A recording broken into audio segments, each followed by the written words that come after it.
Come on in, folks. Grab a chair. This is just like church. There's all kinds of seats down front if you were late.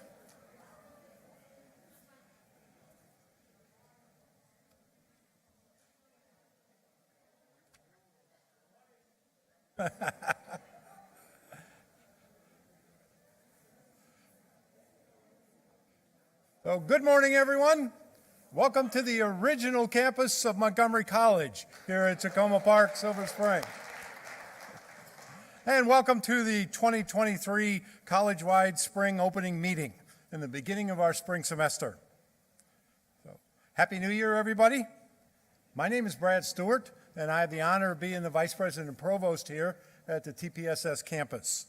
And on behalf of all of the campus Vice Presidents, I want to give you a special welcome to our new faculty and staff members who have just joined Montgomery College.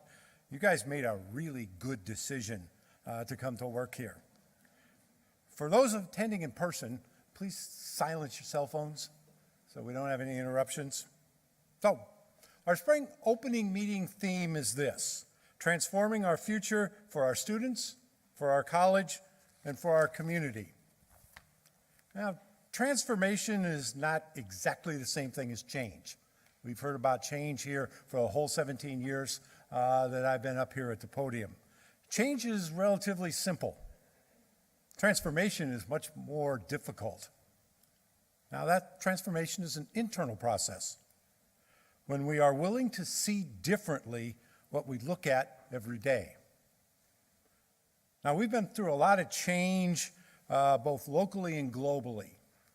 With COVID, the war in Ukraine, the climate crisis, political polarization, all of those ideas are vying for the title of the worst idea ever.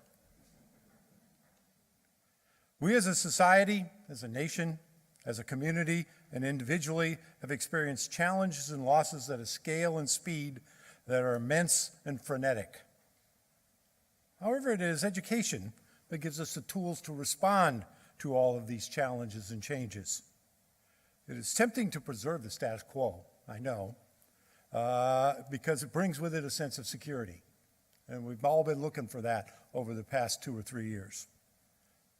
But security is often stagnant, and MC is anything but stagnant.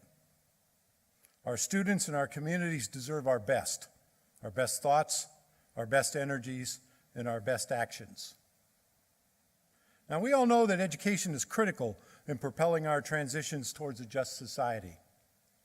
Education shapes the values and skills of our students, but also plays a crucial role in our community, a role that goes way beyond teaching and learning. Education has the ability to completely rebuild and fortify our community so that it is more fair, more inclusive, and more equitable for every person. To transform our world, transformative education needs to lead the way. And no educational institution is better at being in the vanguard of transformative change than Montgomery College. So, I hope you guys are all rested and refreshed and ready for an exciting spring semester. Welcome all again. It is now my great honor and privilege to introduce the president of Montgomery College, who is just about to enter his anniversary of his first year here, Dr. Jermaine Williams. Dr. Williams? Thank you. Thank you. Is that okay? Morning. Good morning. Wow. Thank you, Dr. Stewart. Good morning, everyone. I see one of the things they always tell you, never leave the microphone unattended, right? No matter how long it takes someone to get out there, don't leave the podium unattended. It is absolutely great to see everyone this morning. We're entering a new year. I've seen so many individuals and so many individuals I've yet to see. We've yet to see each other, so it's great to just wish each other a new year, say happy 2023. And as we enter the new year, I'm hopeful that everyone is rested and reinvigorated. I've heard from colleagues about travel, children and grandchildren, holiday gatherings and special family traditions. And I really appreciate each and every one of you sharing these very personal experiences with me. I also tried to power down a little bit. We did, the family and I did some traveling around, just pretty local, but we did some traveling. The boys really enjoyed spending time with their aunts and their uncles and their grandparents and their cousins. And I think they liked hanging out with mom and dad a little bit too. The jury's still out on that one. But no, it was really good because now we tell a lot of dad jokes, which gets the 5-year-old and the 10-year-old to just kind of crack up. So, it was really great to get away, great to unplug and refresh for a little bit. And from what I hear, most of you had a chance for some downtime, which really it's makes me pleased to know. And if I've learned anything about the college, it's that we're a hardworking team. Right? We see it day in and day out, and our commitment to students, your commitment to students, runs deep. And it would be, I know late nights grading. I've had conversations with individuals to early mornings setting up labs. I know that sometimes it's tutoring or weekends hosting community events or engaging prospective students. Just a few days ago, Dr. Swanton, I saw him earlier, so many of us were here with about 100 and some odd part-time faculty members, right? So the college never stops. The college never stops engaging. The college never stops striving to fulfill its mission. And this really resonated with me a few weeks ago in December. I was able to visit some of our third shift workers. And again, reminded, the college is a 24/7 operation. People are always working at the college. With that in mind, I want to go back to the very beginning of what I was sharing. And I would posit that, some of the best performing teams, they take time to rejuvenate. Right? They pause, they hit the reset button, they come back reinvigorated. So with that, I will say again, I hope that all of you had that opportunity over break. And as we journey into a new year, not too many days into 2023, I think it makes, I don't say everyone, I use an I statement, at least it makes me think about new possibilities. And I definitely spent some dedicated time thinking about the coming year. The college's capacity specifically for adaptation and innovation, and how that has just been strengthened throughout the college's history and absolutely throughout the past few years. And I bring that up, adaptation and innovation, because these characteristics, they're going to be essential for us moving forward. Right? Having spent almost a year now, as you heard, at the college, my reflections are even better informed. The priorities that were shared in the fall are helping us make change. Those priorities such as transforming student experiences and success, expanding educational opportunity, growing partnerships, strengthening employee engagement, and nurturing a culture of care. Last year, it showed me even more clearly what the college is already doing well. Keeping students first, innovating, and expanding partnerships. Specifically, our partnerships in the community. There are new jobs, as we all know, that arose from the pandemic, and there are jobs that receded. And the college must continue to move quickly and seamlessly to respond to dynamics in our environment so that post-completion success is a reality for all of our students and all of our residents whom we seek to serve. And you heard me talk a lot about post-completion success. And when we think about post-completion success and ensuring that all students leave MC with a credential of economic value that leads to a family-sustaining wage or an immediate path towards that outcome. This means individual, economic, and social mobility, as well as being engaged civically. We know through research that this correlates to intergenerational mobility. that means social transformation. That's why we're here, right? With that said, getting students to that place means everyone along the pipeline of access and completion being in constant coordination, right? And you think about that. Think about our partnerships with MCPS and USG being more integrated than ever. Our connections to philanthropists being more intentional. Our communication with businesses and nonprofits and community organizations are more seamless. And we continue to strengthen our partnerships with four-year institutions. Right?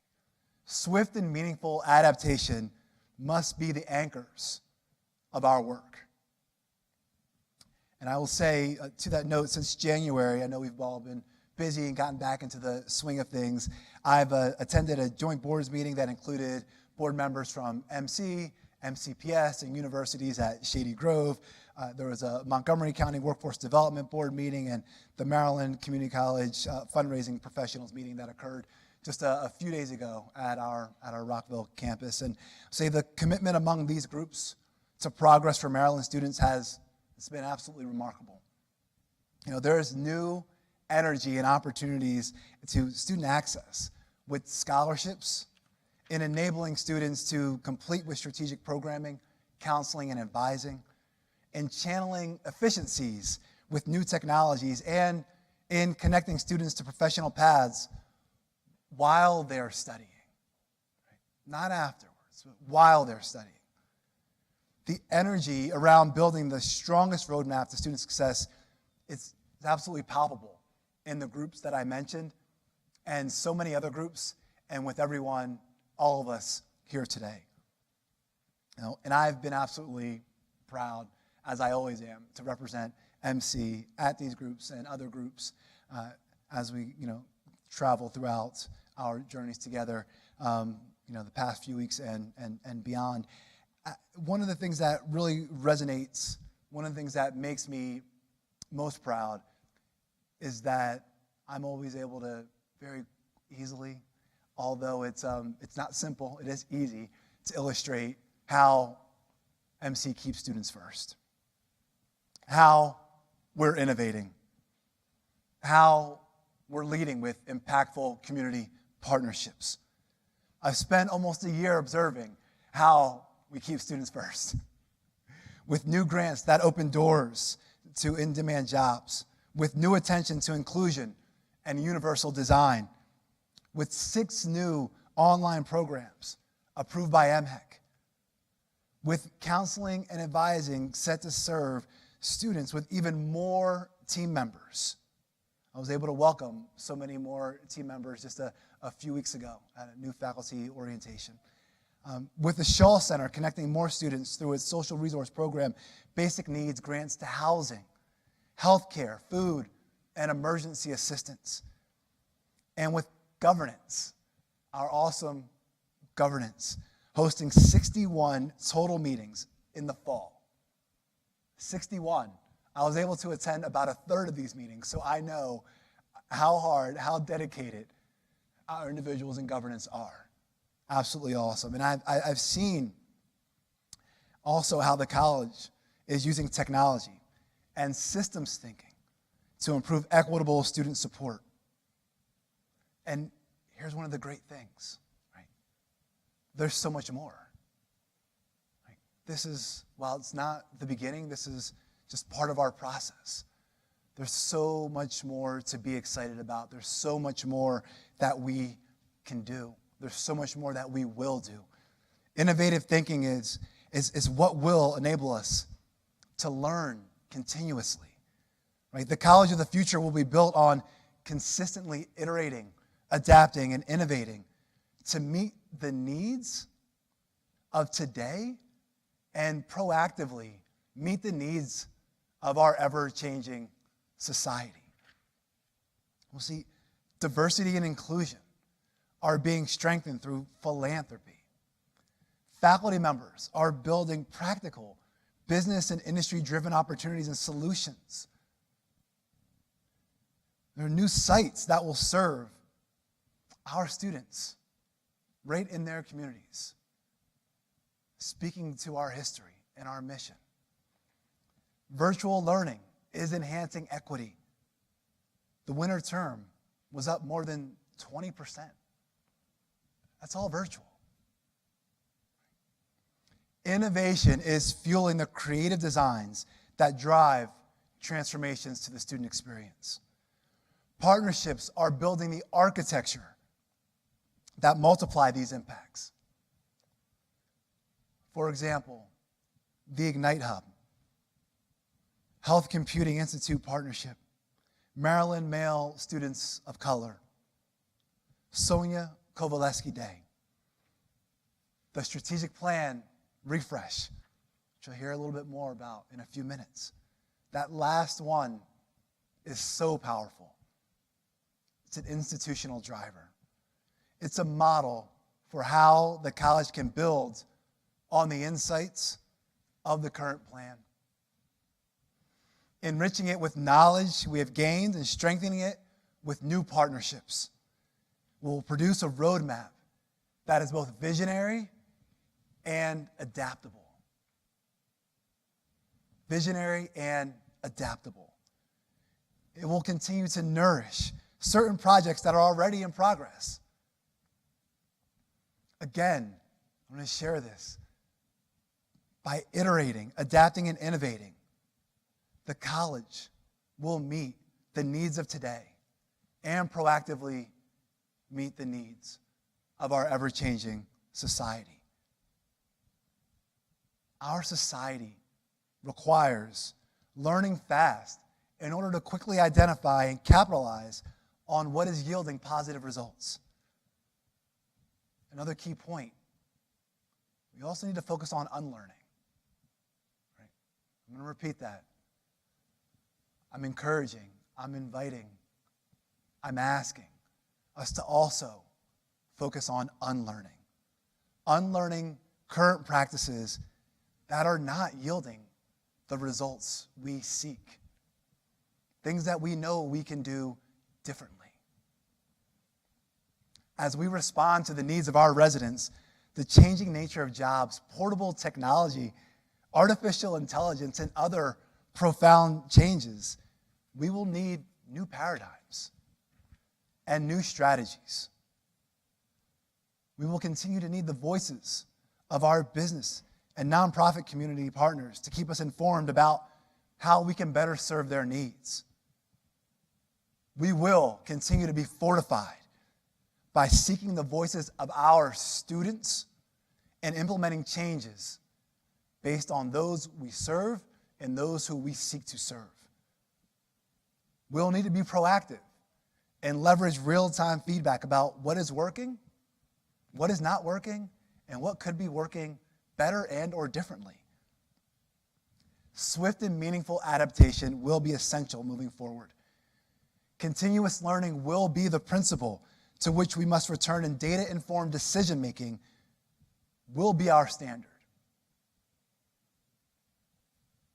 We talk about highly impactful experiences, educationally purposeful experiences, highly impactful institutions, like highly impactful students and people.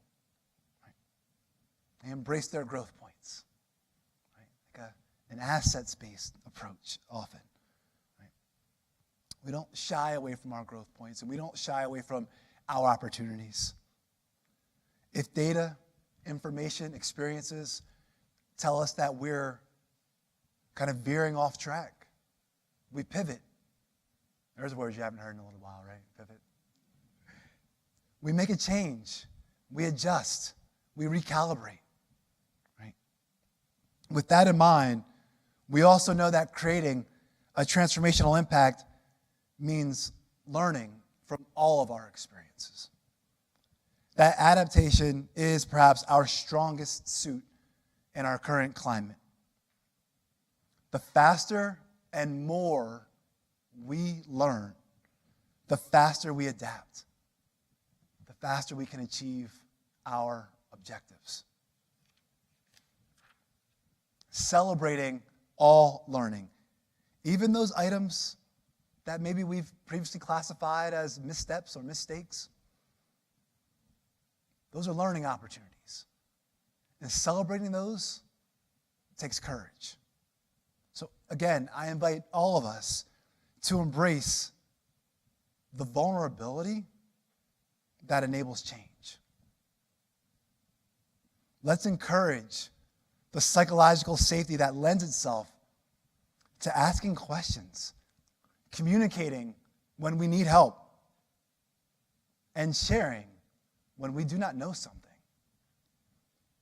These characteristics will help us learn faster and adapt more efficiently in our ever-changing society. I've spent a glorious year, exploring the college's capacities for adaptation and innovation, as I shared at the very beginning of this conversation. And I'm energized and absolutely inspired.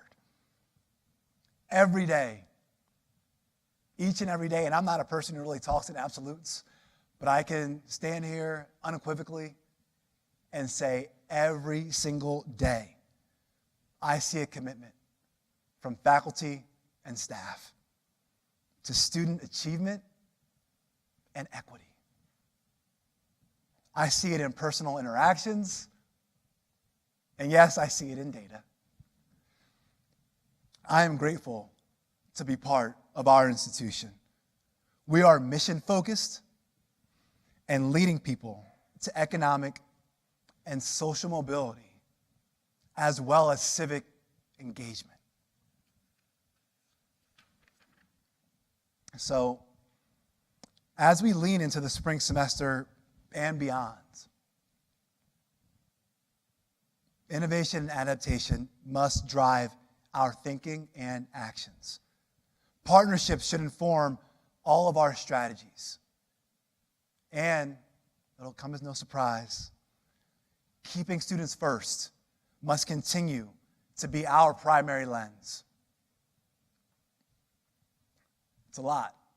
And as we do this together, side by side, I want to remind everyone to care for yourselves and for one another. Taking this time for yourself while you serve students is an act of management we should all model for one another. Everything that I just shared, everything that has been occurring, all the successes, creating high-quality, equitable learning and engagement opportunities is a big ask. You all know because you've been doing it for a long time, right? We're building off of successes, identifying new ones. So you also know, and I'm here to remind you, prioritizing health and wellness will help us meet the challenge and achieve our goals. So please take that time for yourselves. Please consider each other. Continue to navigate with care and compassion and empathy. Now, well, Sarah's, among my experiences this first year, there have just been so many times when I've been inspired by our students. I'm sure that resonates with everyone who is here. Our students are why we're here. They're our purpose. Their courage, their tenacity, and their willingness to take on leadership roles. We are so very lucky to have several of those students here today to share their experiences. Listening to students, as we all know, is a powerful way to confirm that our programs and services are doing what we think they're doing. Right? Are doing what we think they are doing. It's also a powerful way to identify new opportunities for moving forward. That's why I'm so intent on bringing students to events like this one. So I'm going to come back in a few minutes, and we are going to have a fantastic conversation with some students and alumni. I'm really looking forward to it. I know that you are as well. At this point in time, though, I'm going to turn things over to Dr. Stephen Kane and Mr. John Hammond. They're going to talk us through the strategic plan refresh. Thank you all I'll see you in a few minutes.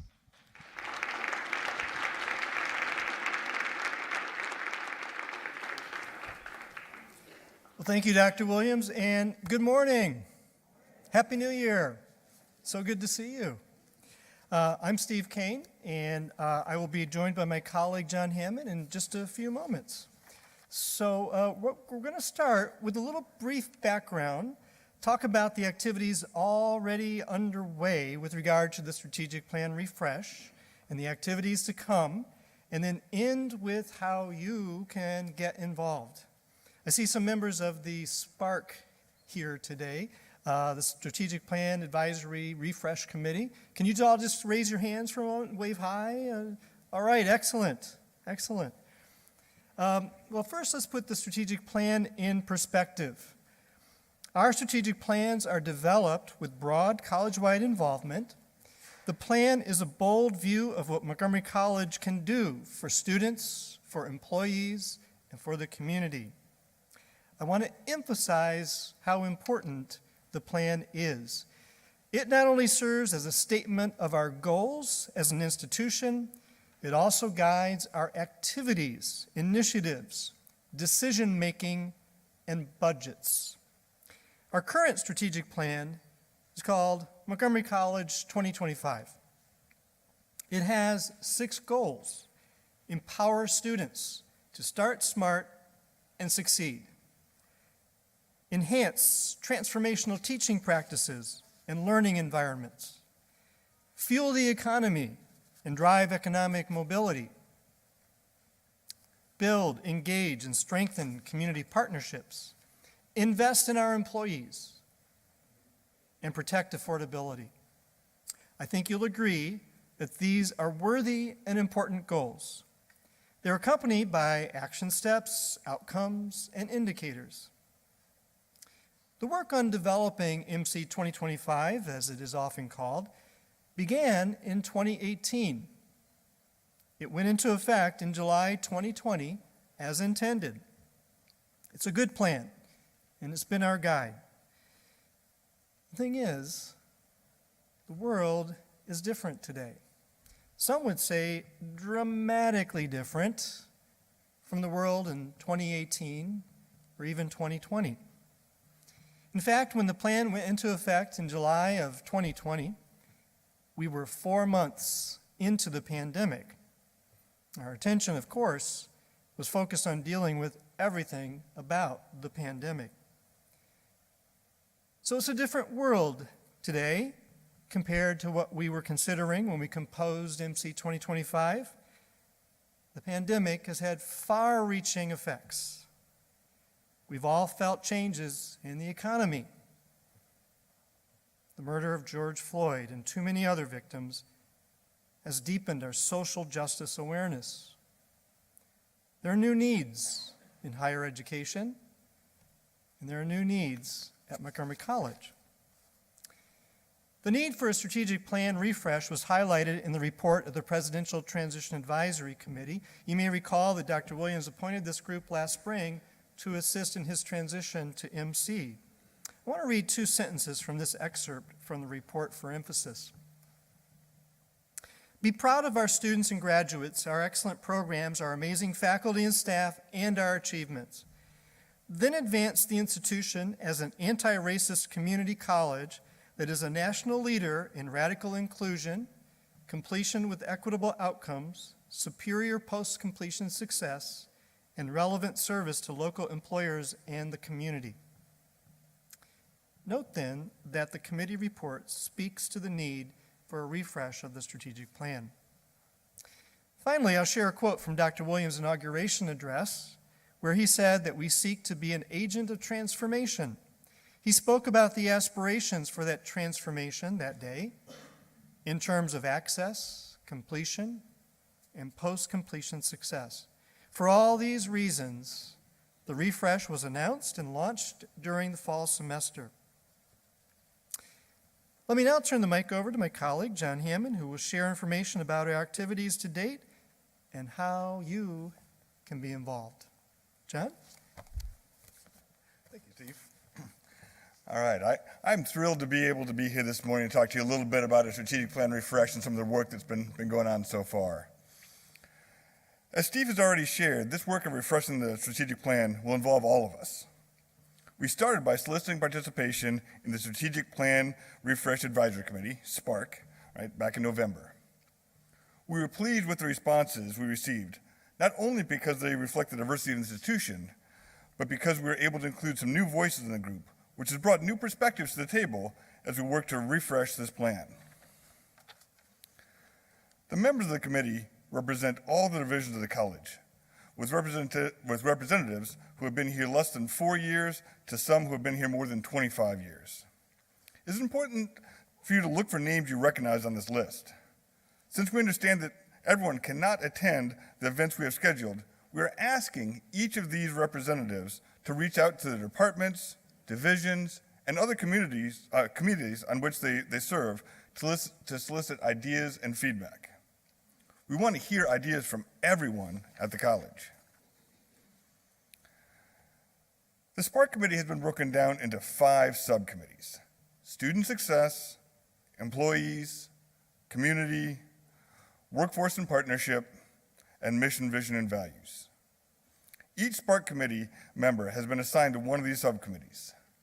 These assignments are not intended to limit the scope of contributions from any of the members, nor are they representative of some structure we expect to see in the final document. Instead, the subcommittees are a method by which we are making sure the strategic plan is viewed from multiple lenses. While it is important for employees of the college to view this work from student, workforce, and community perspectives, we want to additionally bring in work groups where we gather input from actual students and actual community members and other stakeholders to make sure that we understand their perspectives. We have an aggressive timeline to get this work completed, which is why we're here today, soliciting your help on this project. The committee has been actively meeting, reading plans from other institutions, and discussing outcomes we would like to see included in the refresh plan. This Thursday, January 19th, we are hosting a college-wide forum to gather ideas from the entire college community, which I'll discuss more in a moment. During the month of February, we'll be vetting a first draft based on what we've heard thus far, together with the input we're seeking in the next few weeks. Careful reading and active engagement with the draft will be critical. So please make sure you block out some time in your own calendars in February for this review. In March, SPARC will use the input from the review to create a final draft that will be presented to the Board of Trustees in April.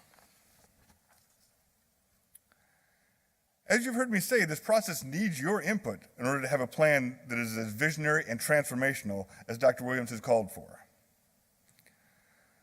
The first thing I would like to ask of you is to attend the Refresh Forum this Thursday, if possible. The forum will be held in person at the Rockville campus in the Theater Arts Arena from 9 a.m. till 2 p.m. We are very pleased to be featuring Dr. Arthur Levine, author of The Great Upheaval, which is a research-based look at the future of higher education in the country. A couple of college-wide emails have been sent with registration information, but in case you've missed those, feel free to use the QR code here, or the website listed below, montgomerycollege.edu/forum-registration, to register now. We really need to have broad participation in this event to make it successful. Of course, this one-time event is not the only way we'll solicit feedback. Please watch your email for additional virtual ways to give us feedback, as well as talking with SPARC members and attending future forums. Making sure you set aside time to carefully read the draft version of the refresh plan in February and submit your comments is one of the most important things that you can do. It is important that we think not of this work as a solo activity or isolated from the rest of the work we do at the college. We encourage discussions at department meetings, governance councils, and most importantly, conservation with your peers. The brainstorming that happens in those moments can be transformational, and those are the ideas that we need to incorporate into this plan. Of course, the plan is just a plan. We really need to start preparing ourselves to continue the work begun in MC 2025 and be receptive to reimagine how Montgomery College can serve our students, employees, and the community. With that, I'd like to welcome Dr. Williams back on stage to present and introduce our student panel.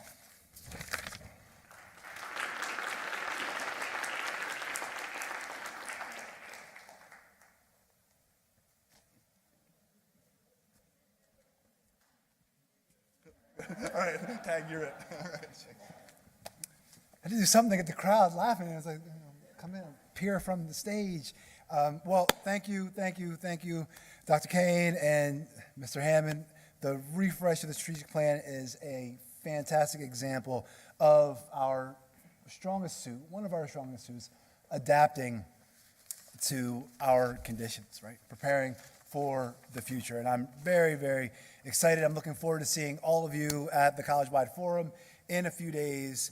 And now I'm super excited to share that we have several students and alumni who are here with us. I'd like to invite them to the stage. Now you're wondering where everyone's going to come from, right? I'd like to invite them to the stage. They're going to share with us about their experiences. This dialogue, thank you, Chris, is going to be fantastic. It's going to continue to center us around access and completion and post-completion success. Our dedicated students and alumni who are here. I know we have a student or alum who like almost literally just got off of a plane, and now she is here with us. She can share that story with you. But this is going to be a wonderful conversation. And is everyone excited about this? Let's give our students a, yeah. All right. So I'm going to come over here. So, how's everybody doing? Good. Yeah? How are you? Just pretend like it's just talking here. So let's start off. I think it'd be great to know a little bit about you, your name, your major, your expected graduation date, and for alumni, your name, when you graduated, your professional experience since leaving MC. So we'll start off with those. And how about you go first? Okay. Hello, good morning, everyone. My name is Amin Irasa. I'm an early college student here at MC. I attend Paint Branch High School and Montgomery College at the same time. I plan on getting my associate's degree in May with my high school diploma, of course, in June. I then plan on getting my bachelor's degree at University of Maryland College Park. Hopefully, my decisions come out in 2 weeks, so wish me luck.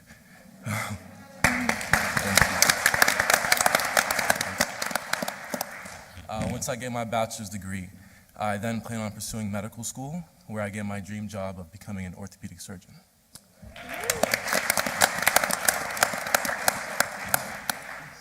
Hello, everyone. My name is Zachary Musimi.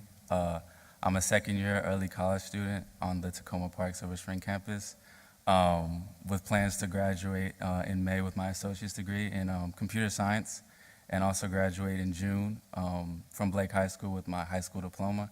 I also plan on going to UMD, but decisions do come out in 2 weeks, so just wish me luck on that. And I plan on graduating with my bachelor's in computer science and becoming a software engineer.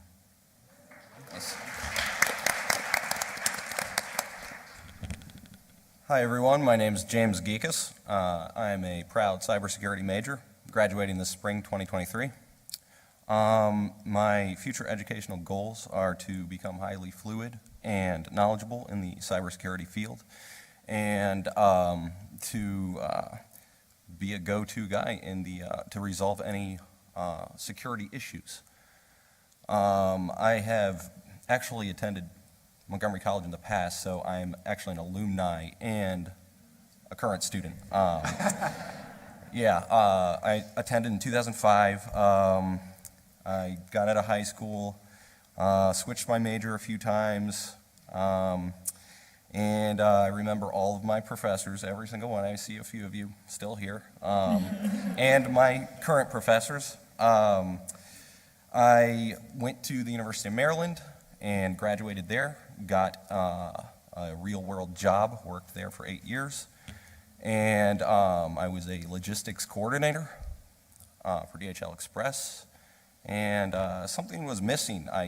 The whole world was moving on, and I was staying the same, so I decided I wanted to learn cybersecurity, come back here, best place to come to, yeah, forget the master's degrees, forget self-learning. This is where I want to be, to passionately learn something from a professional. So, only the good instructors will convey the art of cybersecurity. And MC forever has housed a welcoming environment, knowledgeable professors, informative curriculums, and an intelligent, diverse student body.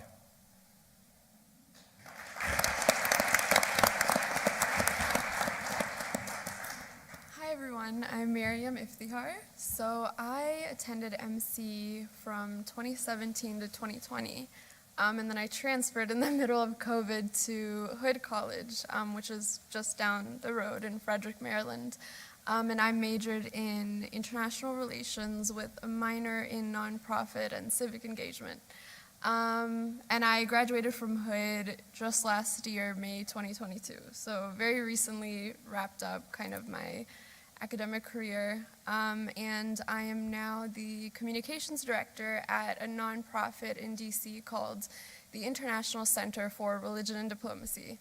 Kind of a mouthful, but it's essentially a really great NGO that does conflict prevention and peace-building work, which is something I've always been passionate about. And so at my time at MC and Hood, I was really grateful to be able to do research and attend conferences and present research and publish research. And I was a little too involved at MC, which I will share as we continue the conversations, but I'm really glad to be here and inspired by all of the students around me and the friendly professors and faces that I see. So thank you for this opportunity.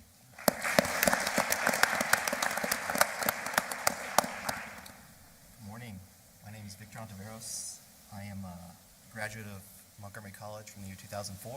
After graduating with an Associate of Arts in General Studies, I continued at Montgomery College for an additional year to pick up credits before transferring to the University of Maryland College Park, where I got a master's and bachelor's in fire protection engineering and a doctorate in reliability engineering. I'm currently a consulting engineer at a company called Jensen Hughes, where my primary work is focused on probabilistic fire risk assessment for power generating facilities.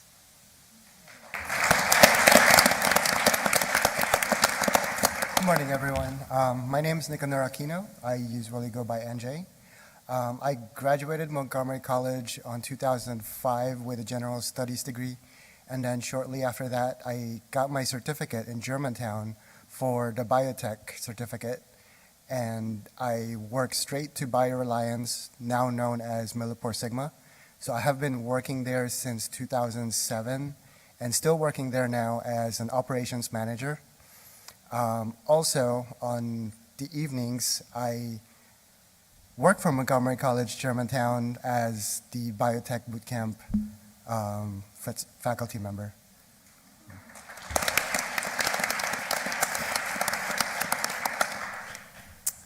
Good morning, everyone. My name is Joyce McCurry. As Dr. William mentions, I actually just landed probably like 2 hours ago. My flight was delayed about 15 hours, but I was so determined to be here this morning because that's what Montgomery College taught me, perseverance and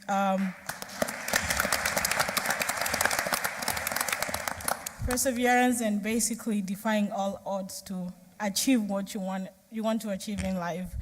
I actually am an immigrant from Kenya. All my family is back in Kenya, and I came to the United States in 2016, leaving all my family behind. I was determined to go to college, but I didn't know where to begin. And after researching on my cell phone, that's when I came to learn about Montgomery College. I applied and I basically began college here. It was such an amazing experience that has prepared me to be the person that I am today.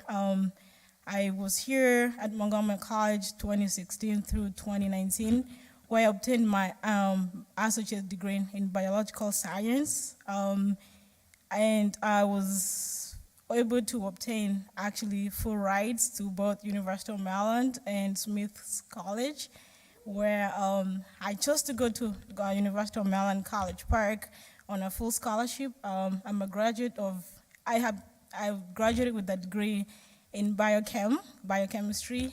I'm actually proud to say that I've been accepted into the Tyson's Physician's Assistant Program, where I'll be starting school this upcoming summer.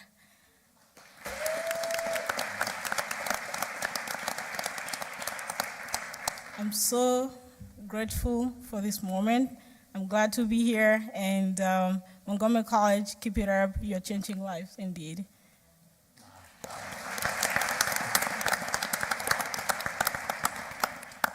Wow.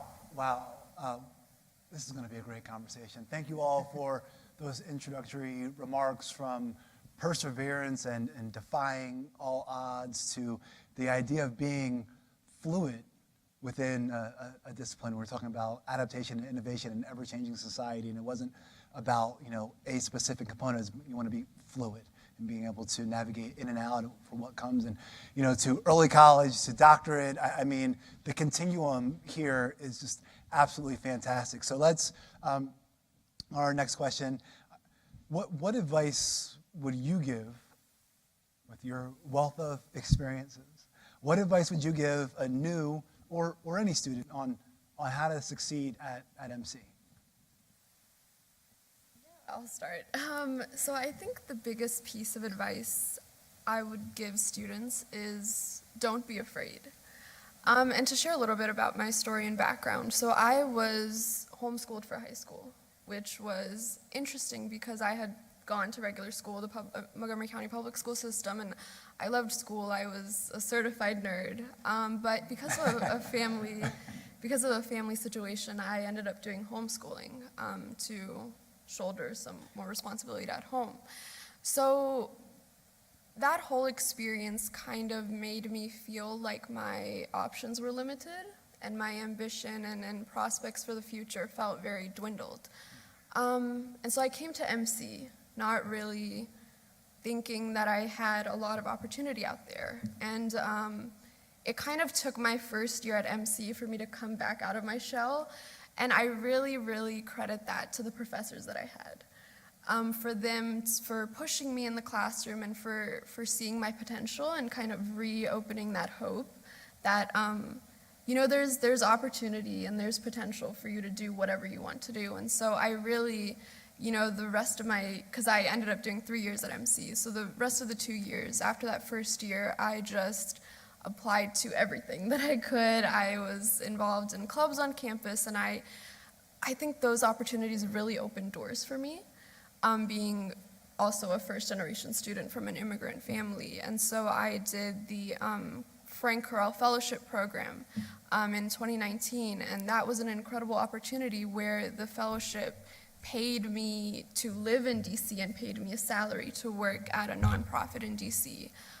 So that experience itself opened me up to this whole new world of, I can be a little bit more ambitious and I can do these things for social justice and to help people. And then I was asked to be a program coordinator for that fellowship, so working a little bit behind the scenes and getting that insight firsthand on how you can grow through these roles. And then I ended up ending my MC career with research and presenting at conferences and doing really cool internships. And I won the 2-year Ports Award from the Maryland Collegiate Honors Council. And with all that, I think at every step of the way, I was definitely afraid, but I would have conversations with myself and my professors where the worst thing that can happen is a no. right? And that doesn't close the door to the million other opportunities that exist. So I tell this to every student. I tell this to my brothers who are, starting college now, that being afraid only limits your opportunity to open the door. And the doors are still going to be there even if you're afraid. But if you just let down that fear a little bit, you'll see that the doors are already open. You just need to walk through. So I know that's a little cheesy, but that's what I want to share.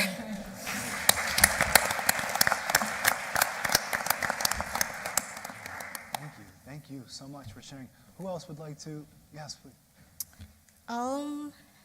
One thing I've come to learn in life is there's nothing that is too big to achieve.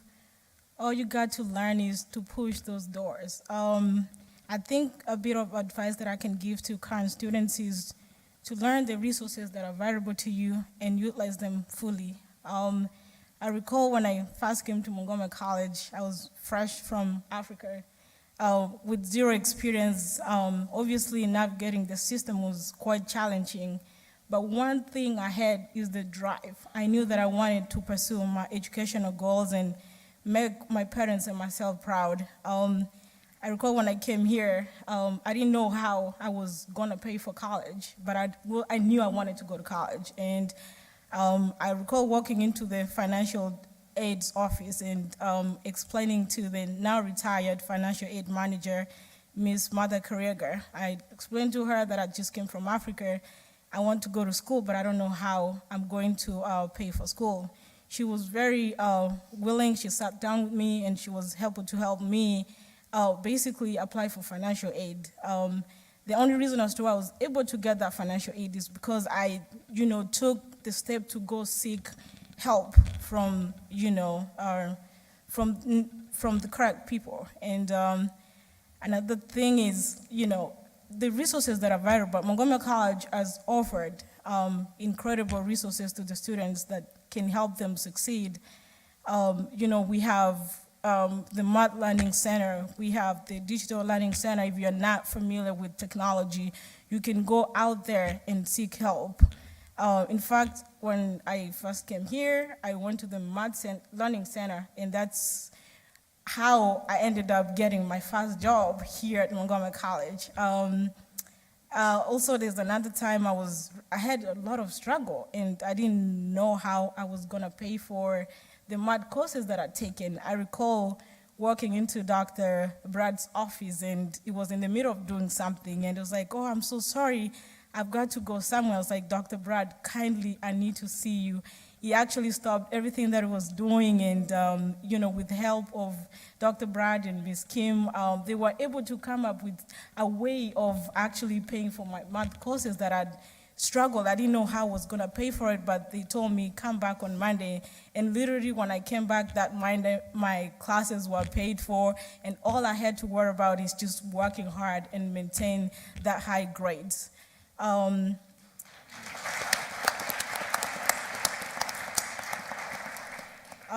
Another thing I'd say is, learning to utilize, we have office hours.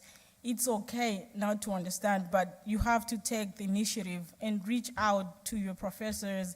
And in fact, other classes, they have student assistants that are hired to help you. So learning to go beyond what you're taught in class and just seek help from your professors, utilize the office hours. And even then, if they don't work, the schedule doesn't work with you, the professors are pretty flexible. Dr. Newman, my organic chemistry teacher, professor, I can see you right there. There's so many days that I went to his office, I'm like, I didn't do so great, what can I do to improve? And that's how I can, probably say that I had an A in both organic 1 and 2. So yeah, basically, know the resources that are available for you and utilize them fully to your success. And lastly, I'd say there's no shortcut to success. You have to learn to put in the work. When you get out of Montgomery College or wherever you go, it's what knowledge can you apply? What have you learned? So it's okay to work hard now, and when you get out there, you have all the knowledge, you have all the skills, and be the best that you can be.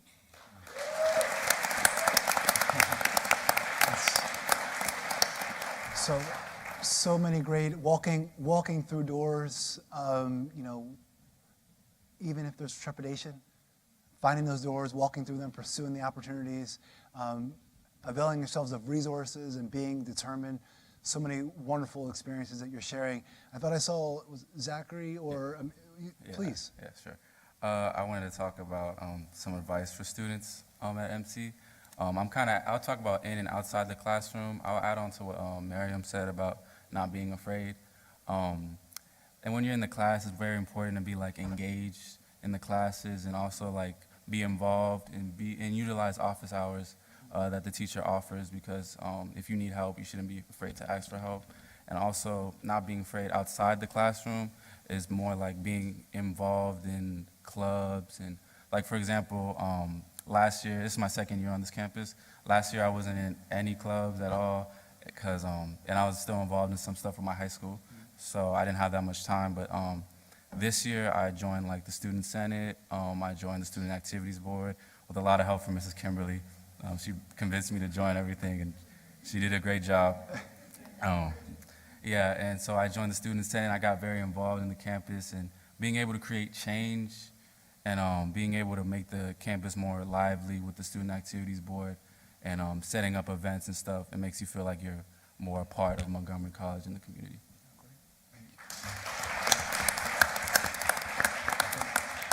Thank you. Victor? Also, my advice to any students is networking. So your classmates and also your professors. I know it's been since 2007 since I was last in class as a student in Montgomery College, and I still talk to my professor, Dr. Jones, and Dr. Kelman, and also I still talk to the batch of the students that I was with. And because in my field, it is very innovative, so a lot of times we do get together and just talk about work, talk about what groundbreaking technology is out there, just innovate, just try to troubleshoot anything. So even though I do not work with them, people in your class are most likely going to be in the same field as you.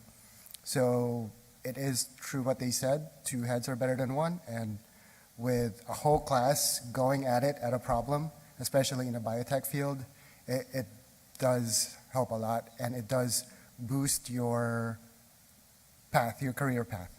So.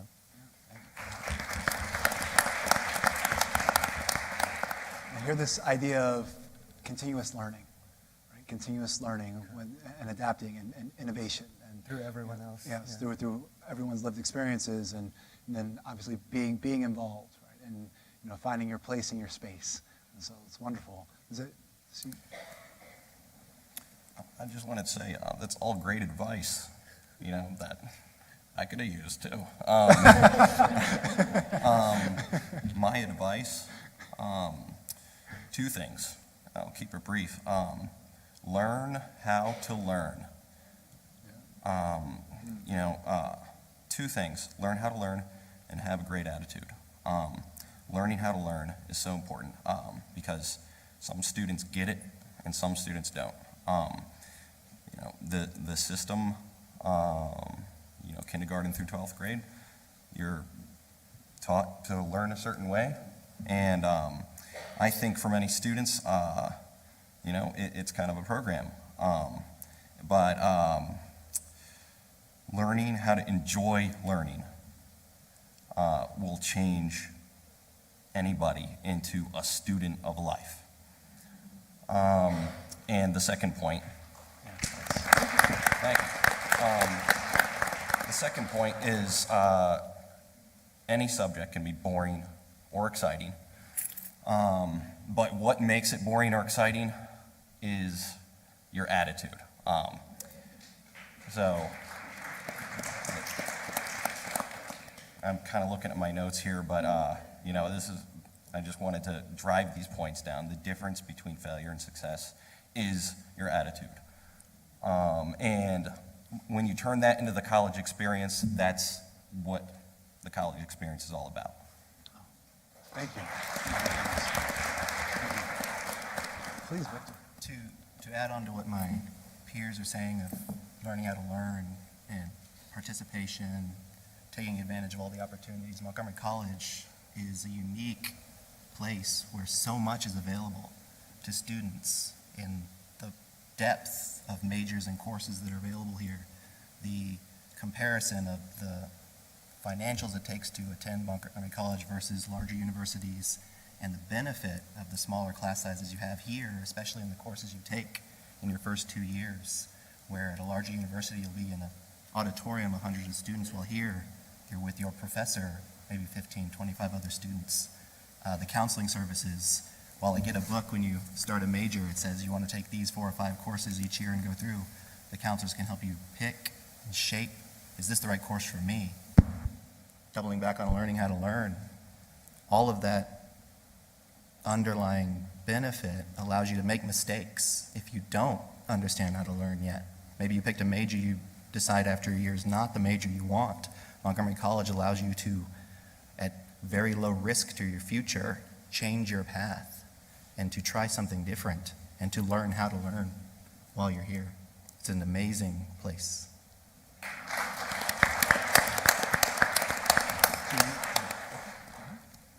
Just to add on to what my friends are saying here, the advice I would give is to definitely take advantage of MC's wonderful resources. For example, ATPA coaching. There is an ATPA coach for each and every one of your classes, and they're there to help. So if you're falling back in class or you need help on this one little problem that you're struggling with, definitely go to them. They'll help you with whatever you're struggling with and keep you on track and help you succeed at MC.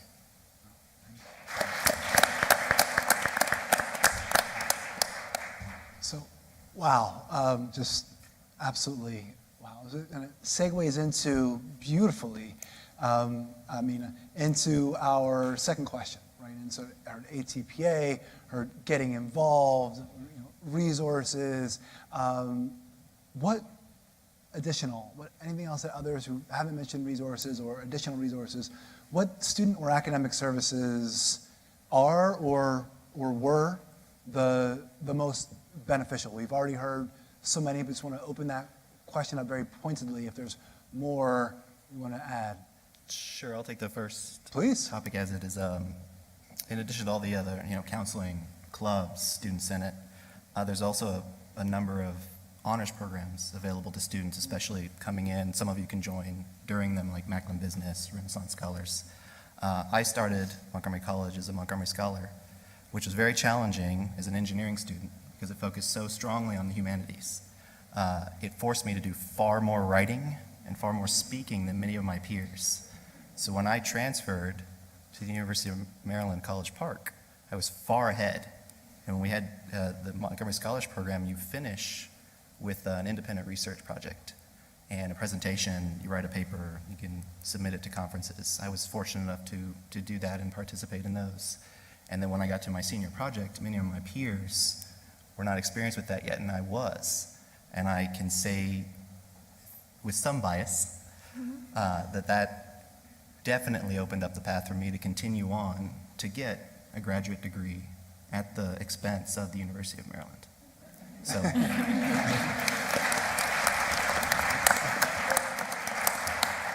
I think I heard like a scholarship resource, kind of slid that in there as that's well. it, yes. It's like there's scholarships. That's right. Others, resources, please.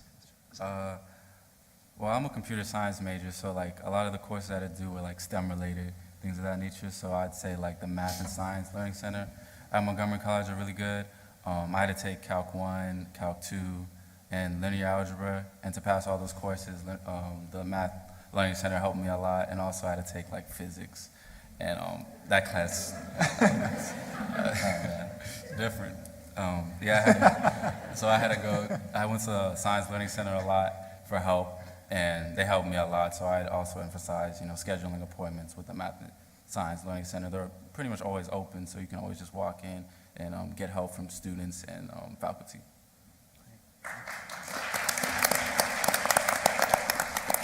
Joyce? Yes.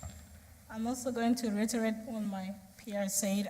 Actually, the writing center was very crucial to me. I just came from Kenya. We speak English in Kenya. However, writing was not my stronghold. I just hated it, you know. When I came here, I realized there's no way I'm going to escape this. You know, I knew I had to find a way. So having the writing center was very crucial. I spent so much time over there, which really helped me even now. I ended up joining the Renaissance Scholar. I took a lot of honors classes with the help of the Writing Center. I'm also going to say the Career Center. You know, sometimes you do things on your own, you think it's okay, but it's really not okay. With the help of the Career Center, I was able to get my resume together, which has helped me up until now. So yeah, the Writing Center and the Career Center were very crucial to me.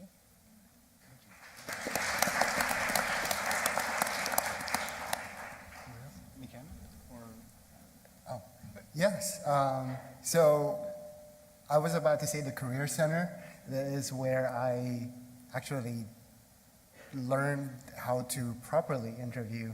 Is they go there, they help you brush up your resume. They also, do a mock interview if needed. And I really enjoyed that because there really is no class for resume writing or even how to properly interview. So I think that the Career Center is a huge help. And currently, some of my employees have been taking the bio track in Germantown, so that to further develop what they know, and for me, that helps with their development and their career. They get to play with this really expensive machines. Really don't know how it works, but at least they have learned so much about mass specs or even HPLCs. And so I've sent some of my employees there to further their career. So not.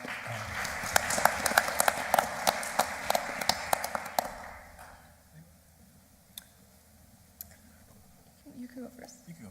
Okay. I was also in the Renaissance Scholars on the Germantown campus, and echoing everything you said, but also for me, a lot of the opportunities that I found for professional development or academic development in terms of applying to conferences and presenting research were through the Renaissance Scholars Program, which I absolutely loved. And I think just that environment of having these interdisciplinary classes, I think really shaped me as a person and the career that I'm now developing, because I'm doing communications work, but I studied international relations, and so I really bring that interdisciplinary kind of focus to my work, and I hope to eventually continue on and do grad school. And again, just the level of writing that was required in these classes, I think shaped me up amazingly for my time at Hood and beyond, and even for my career, because constantly kind of the feedback that I get is you write very well. And I don't say that to brag, but rather to kind of emphasize that these skills that we were able to build up at MC kind of exceed expectations than what people might assume from that community college label. And I think that's so important and integral in the world that we live in and the way that we communicate, writing and these interdisciplinary skills being really important.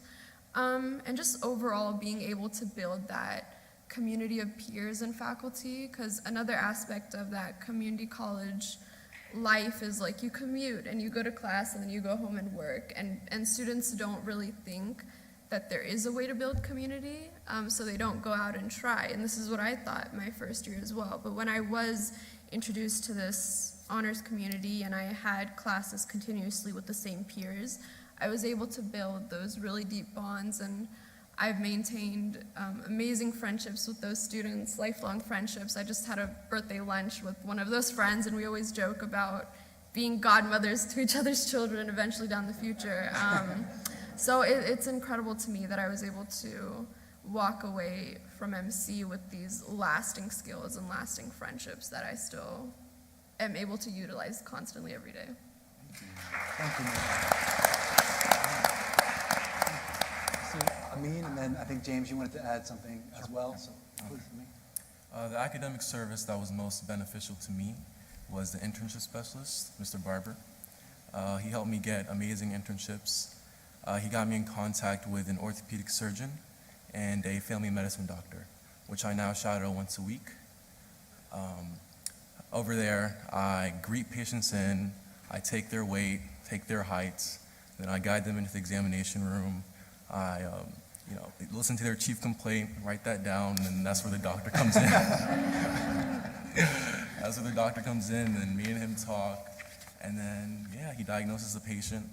And I've been doing that every week now, and I've been getting, experience in the field that I wanted to get in. So I major in biological science now, and hopefully I'll get a career in that in the future.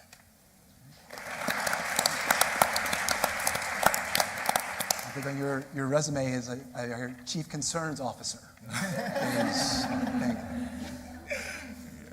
James. Okay. So I was an on-campus student, and now I take all of my classes online. For IT, you're able to do that as an IT student.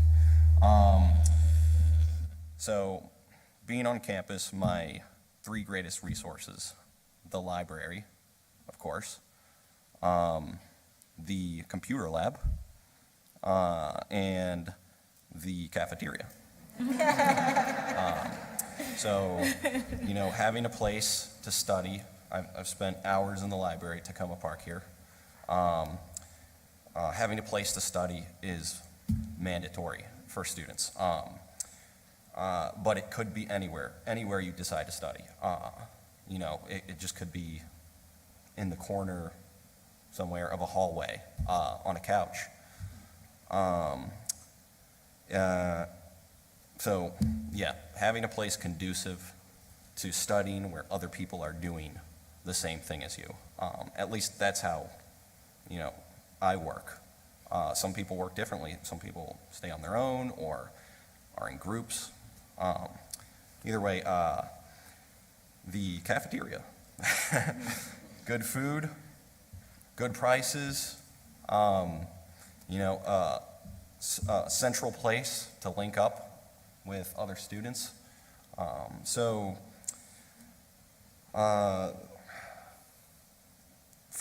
That's my on-campus experience.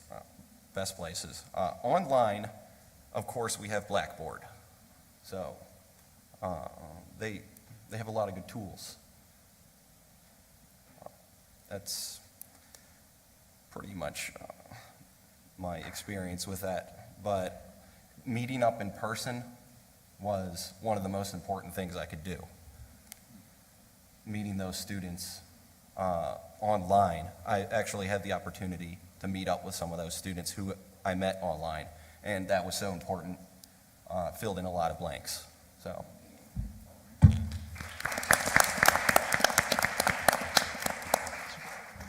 Two more questions before we wrap up. This has been so wonderful, and it segues from the last question.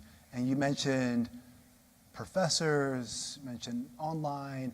The resources that you've all shared throughout our conversation, obviously have been essential, right? And it's great to hear. We strive every student to have those experiences.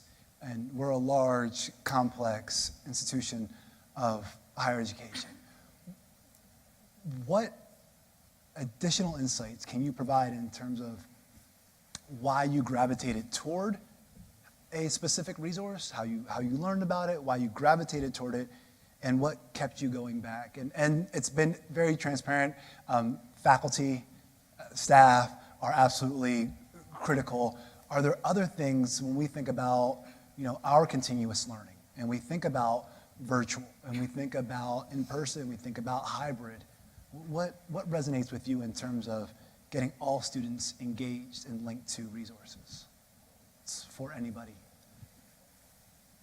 Actually, if I may. Please, James. I actually just came up with this thinking about the online. I think one of the best things, I know it may put some students out there, but I think when students go online, most people turn their cameras off, and I think that disengages a lot of students from learning. And I just think it should be a good thing to, have everybody engaged in that class, have your camera on, so you're present, just like you're in the classroom, because of the present circumstances. I think it's just necessary. Appreciate you sharing that. So thinking about how we continue to create engaging virtual experiences, whether that's through a camera or some other component, but making sure that they're equitable and engaging. Thank you, James. Other thoughts on that? Please, I Mary. think, and I'll segue a bit off of what James said, that intentional social interaction. And I'm definitely on the other side of understanding this better now. Having to plan events and only 10 people showing up. I know it's frustrating, and figuring out how to get students engaged and coming to these events that are there to benefit them. And I don't know if this is maybe exactly the way to go about this, but one of the things that I've really thought about is finding a way to more cohesively collaborate and connect kind of all of the resource networks that are available at MC. So Renaissance Scholars and the opportunities they have, and Montgomery Scholars, and like all of these little pockets of communities that exist under that MC umbrella, and finding a way to connect them over lines, whether it's like the campus lines or the disciplines that they each focus on. I think that could also be a way of breaking down a little bit of that fear or the intimidation that students might feel looking at these programs and these opportunities and thinking it requires too much effort or I'm not good enough, that fear that I was talking about in my first year that I felt, because I constantly had professors telling me, Miriam, apply to the Renaissance Scholars, and I kept saying no because I was like, oh, it's too much work, like I have to go to evening classes, and can I even, handle this? I see Dr. Lauf, oh my gosh, hi. And so, finding a way to ease those fears a little bit and approach students from that direction rather than, these programs are incredible and they will help you find success, but for a student that is coming from circumstances where success is just being able to get up in the morning, finding a way to reach them at their levels and finding a way to make it accessible at their levels, I think. And I know that's a bit abstract, but I truly believe that the only difference between an honor student and a non-honor student is just that label. And that experience really isn't that different because each student is giving their all in that classroom that they can. And so just making it a little bit easier for them to apply to these opportunities or attend these classes, I think is a good direction to go in. Hopefully that makes sense. No, makes sense. Thank you. Anyone else want to field that before we transition to our last question, which almost is kind of aligned with Miriam where you were going? Victor, did you have? All I can do is add on to what Miriam said. As a Montgomery Scholar and having that opportunity to take the courses combined as they do, that other students did not have that opportunity to see how the world, it's not just take world history and then take world literature, but here's an event in history, here's how art shaped, here's how the literature shaped, here's how the philosophy of the people shaped. To start to be exposed to that while you're getting into your major, even as an engineer who isn't going to take those credits when they transfer to the University of Maryland, to allow other students to experience that would be incredibly beneficial.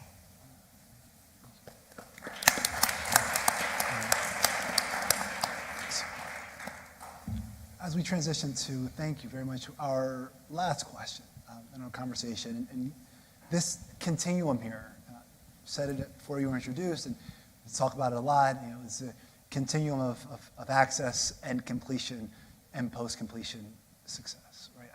So when we think about that, and you think about your experience, right, and everything that we are doing, because our goal is to ensure this equitable access. And enhance completion and post-completion success, right? Creating opportunities for individual economic and social mobility, leading to, intergenerational mobility and individuals who are civically engaged.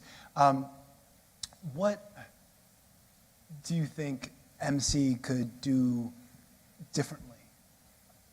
Whether that's more of something, changing something, adding something to support this continuum, to support this effort of equitably enhancing access, completion, and post-completion success.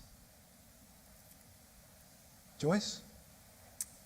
I think one of the biggest challenges that students face, I'd say, not just at Montgomery College, but everywhere else, is the financial aspect. From my own experience, being a full-time student as well as a full-time worker was such a heavy task, Sometimes you have to come to school, and then as soon as you're done, even some people I didn't even have a car at that time. So you can imagine running up and down, leaving school, trying to go to work, and to make a living, not just to, basically to make a living to sustain you while being a student. So I'd say one thing that might be helpful is finding more ways to help students in terms of like offering scholarships. I think will go a long way.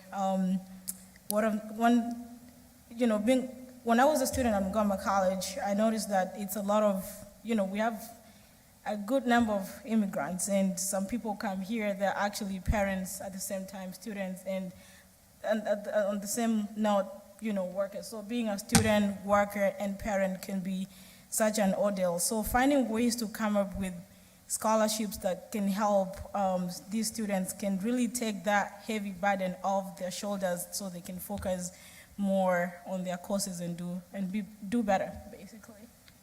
Yeah. Thank you. Please. I think for me, it's not more so what can MC do better, but it's more so of a wish for me that I just wish that MC probably could offer a 4-year bachelor's program just because it's such an amazing school. Yeah. So why not just stay here, right? That's just more so of a wish for me. Yeah. That's all. No, thank you. That's, please, I think create more career-focused programs.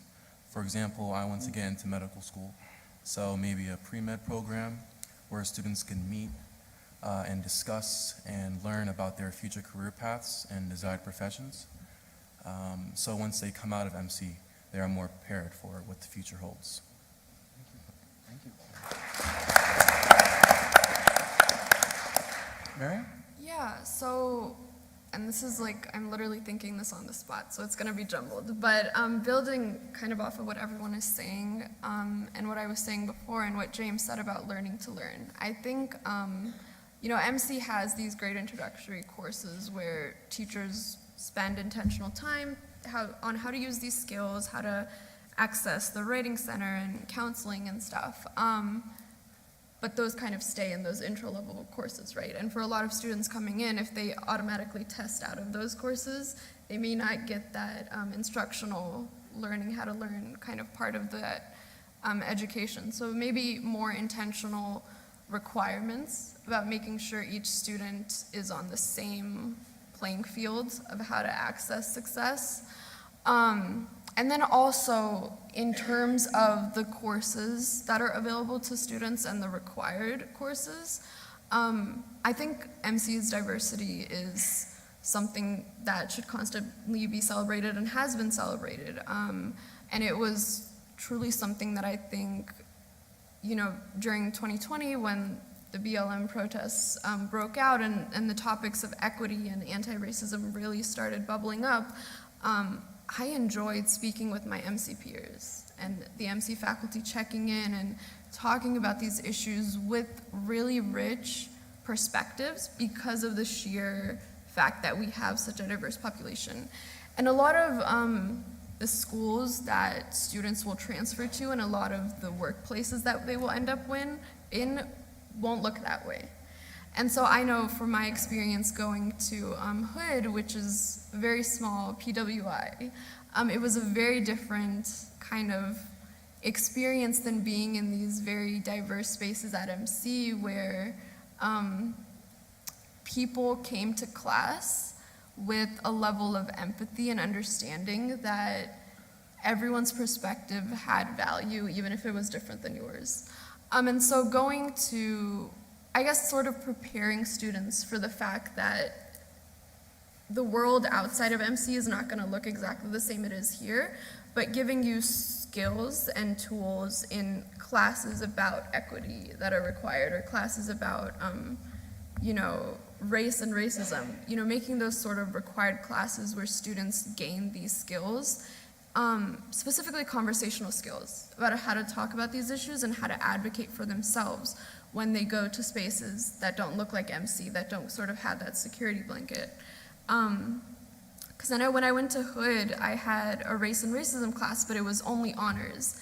And I kept thinking, why isn't this accessible to the entire student body, and why isn't it even required? So yeah, that's what I had to say kind of about the classes. Dr. Marion. Zachary, did you? She mentioned the diversity on this campus. It's a very diverse campus, and you have people from different cultures, first generation students, and like myself, and people from everywhere. And I feel like in the classroom, everything is really good. We have great professors and great resources to get help. Maybe we could, as a campus, be more, like kind of what I said earlier, but like be more involved and just be more connected as a community, because we have people from different backgrounds, and maybe we could find more creative ways to bring everybody together. Thank you, Zach.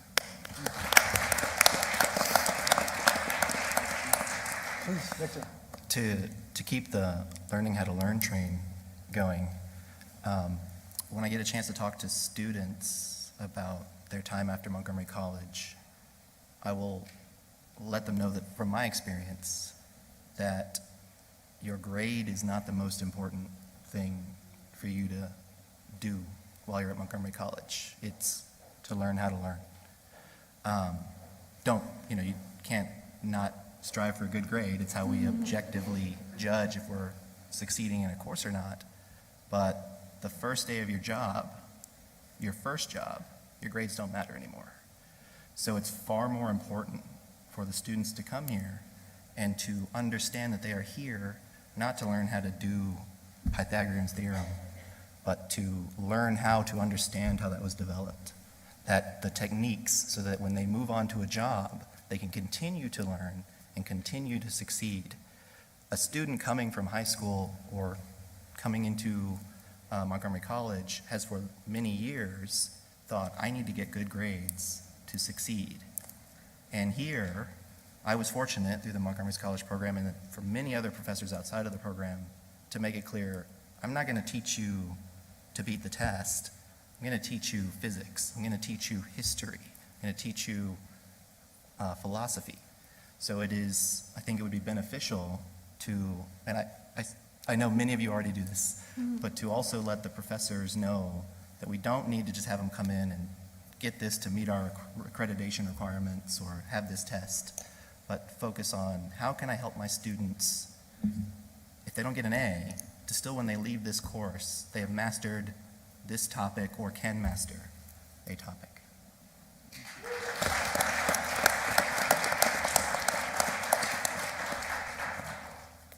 Anybody else? Joyce? Yeah. All right. Just to reiterate on what my peers have said, I wish that the wish of my friend here comes to pass, because actually when I transferred, my friends and I transferred from Montgomery College to University of Maryland, you could feel the difference, you know what I mean? Like with the small classes where you're able to connect with your peers and professors, it was such an amazing experience. And now going to University of Maryland, which was like very huge, we felt the disconnect, and we kept thinking about the experiences that we had here at Montgomery College. So if, by any chance there's a way you can make Montgomery College to be a four-year institution, I'd say that definitely go for it.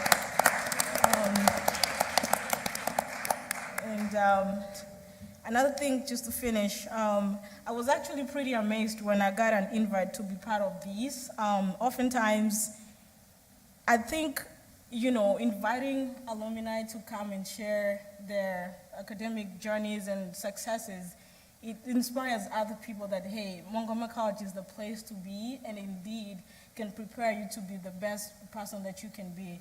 So I'd say that, if this is the first time that this event is happening, it should continue to happen, as I think it's going to serve a purpose of inspiring other current students to continue believing in themselves and strive to be the best that they can be.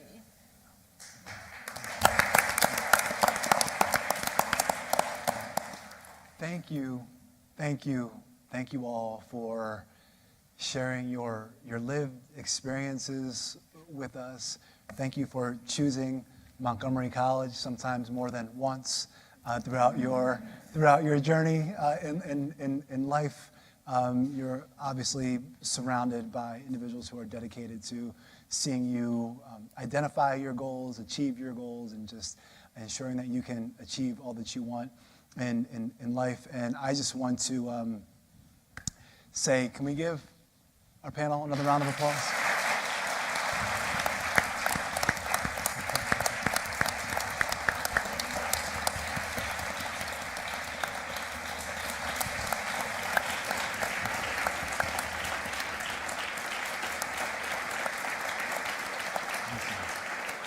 You're awesome.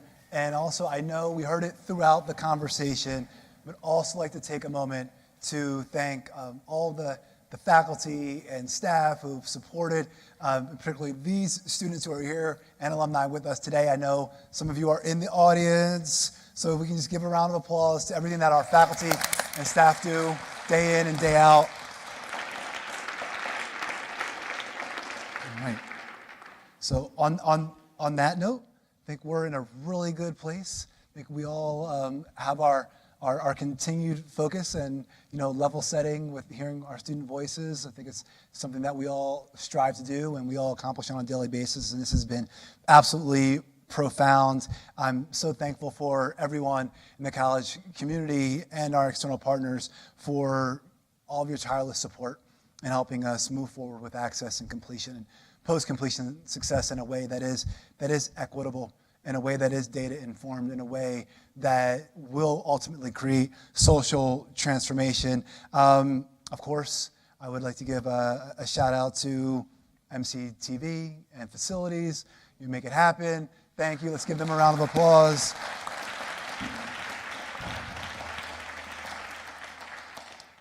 And on that note, before I invite Dr. Stewart back to the stage, I just want to say this is it's going to be a great semester and an awesome journey. I'm so excited to be on the journey with all of you. So thankful for everything that each and every one of you do day in and day out. And I look forward to seeing everyone soon. And he's here, and Dr. Stewart. So thank you all.